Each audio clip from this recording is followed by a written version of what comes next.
الرحمن الرحیم۔ السلام علیکم ناظرین، مسٹر قصہ چینل میں آپ کا ہوسٹ شاہد اکرام حاضر خدمت ہے۔ ہم حضرت نوح علیہ السلام کے قصہ کے سلسلہ میں آج پہلا حصہ لے کر حاضر خدمت ہے۔ اس سے پہلے حضرت آدم علیہ السلام اور حضرت شیث علیہ السلام، حضرت ادریس علیہ السلام کے بارے میں قصہ بیان کیا جا چکا ہے۔ ویڈیوز کا لنک ڈسکرپشن میں شامل ہے۔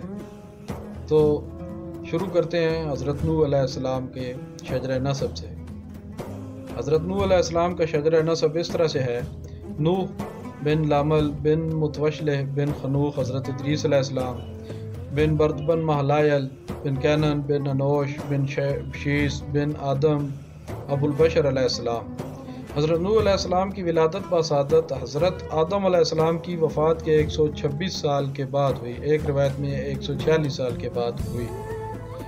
حضرت آدم اور حضرت نوح علیہ السلام کے درمیان 10 قرنوں کا فاصلہ بیان کیا گیا ہے، اور صحیحین کی احادیث کے مطابق 10 کے 10 قرن اسلام پر تھے۔ حضرت نوح علیہ السلام کو نبوت کے ساتھ ساتھ رسالت بھی عطا فرمائی گئی تھی۔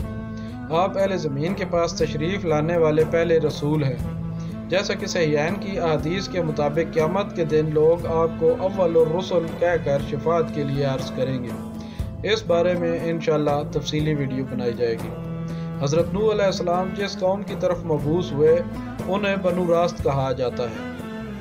قرآن پاک کی سورہ اعراف آیت 59 تا 64 کا ترجمہ اس طرح سے ہے: بے شک ہم نے بھیجا نوح کو ان کی قوم کی طرف، تو انہوں نے کہا کہ اے میری قوم، عبادت کرو اللہ کی، نہیں ہے تمہارا کوئی معبود اللہ کے سوا، بے شک میں ڈرتا ہوں کہ تم پر بڑے دن کا عذاب نہ آ جائے۔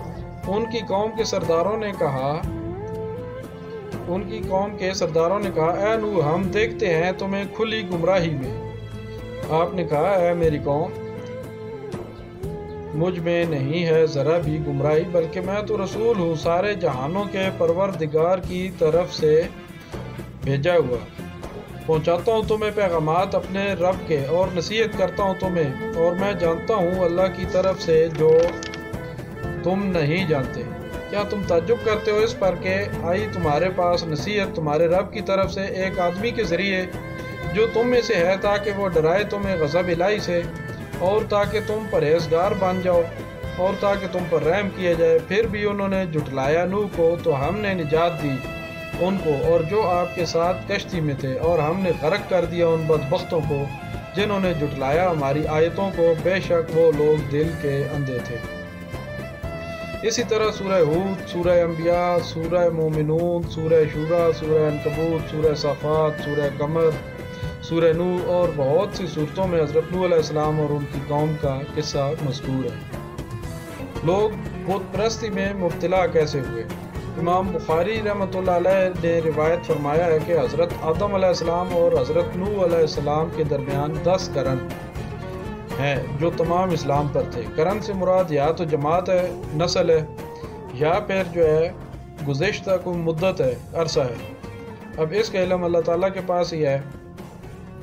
تو اس کے بعد لوگ جو ہے بت پرستی کی لعنت میں مبتلا ہو گئے۔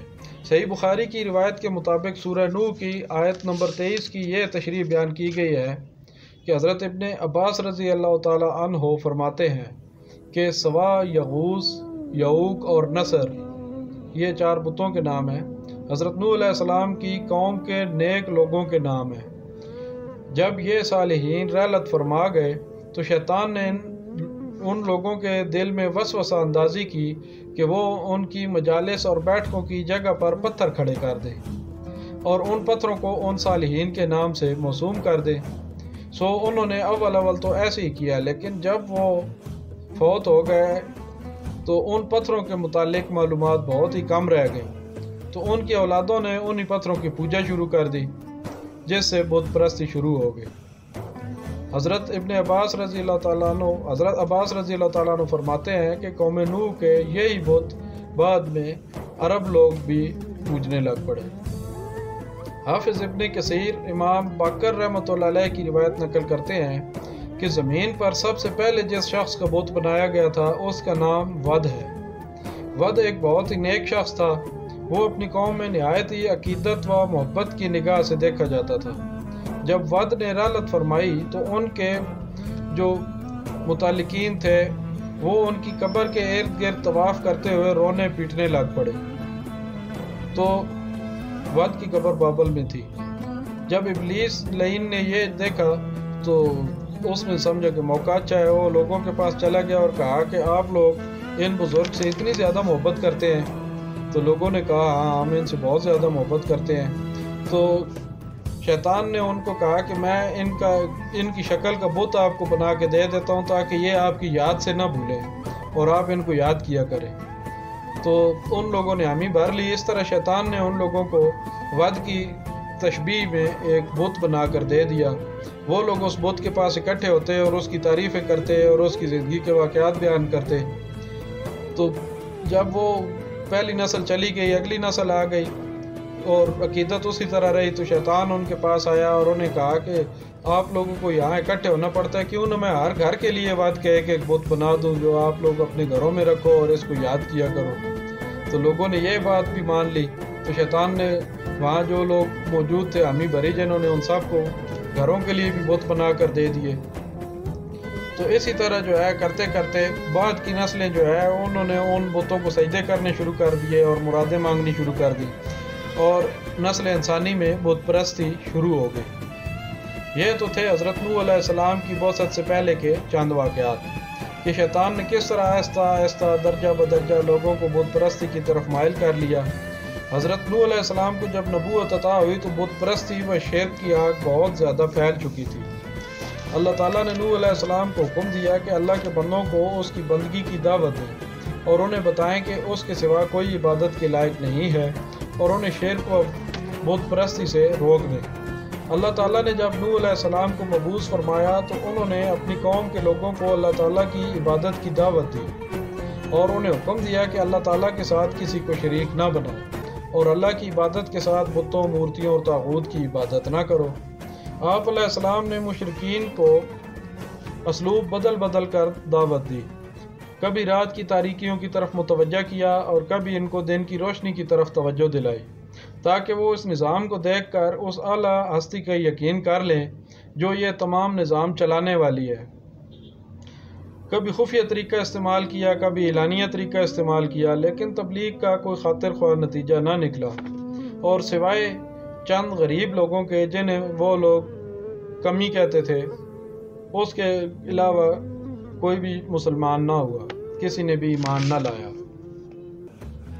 کہا جاتا ہے کہ چند لوگوں نے صرف آپ کی دعوت قبول کی تھی اور وہ سب بھی غریب طبقہ سے تعلق رکھتے تھے۔ تو جو بڑے بڑے سردار تھے وہ حضرت نوح علیہ السلام کی مخالفت پر اتر آئے اور آپ کو طرح طرح کی دھمکیاں دینا شروع ہو گئے۔ تو آج پہلے حصے میں ہم نے یہ بیان کیا کہ حضرت نوح علیہ السلام سے پہلے بت پرستی کس طرح شروع ہوئی تھی اور حضرت نوح علیہ السلام نے دعوت و تبلیغ کے ذریعے کس طریقے سے ان کو متاثر کرنے کی کوشش کی اور انہیں جو ہے راہ راست پر لانے کی کوشش کی اور سوائے چند غریب لوگوں کے ان پر لوگ ایمان نہ لائے۔ تو اگلے حصے میں انشاءاللہ نوح علیہ السلام کی کشتی کا ذکر کیا جائے گا اور طوفان کے بارے میں اگلی ویڈیوز میں تفصیل بیان کی جائے گی۔ اپنا خیال رکھیے گا۔ اگر آپ کو ہماری ویڈیوز پسند آ رہی ہیں تو ہمارے چینل کو سبسکرائب کر دیں اور جو ہے بیل آئیکن کا بٹن دبا دیں تاکہ نئی ویڈیوز بھی آپ کو بر وقت ملتی رہیں۔ ویڈیو اگر آپ کو پسند آئی ہے تو ویڈیو کو لائک کریں، شیئر کریں۔ اپنا خیال رکھیے گا۔ اللہ حافظ۔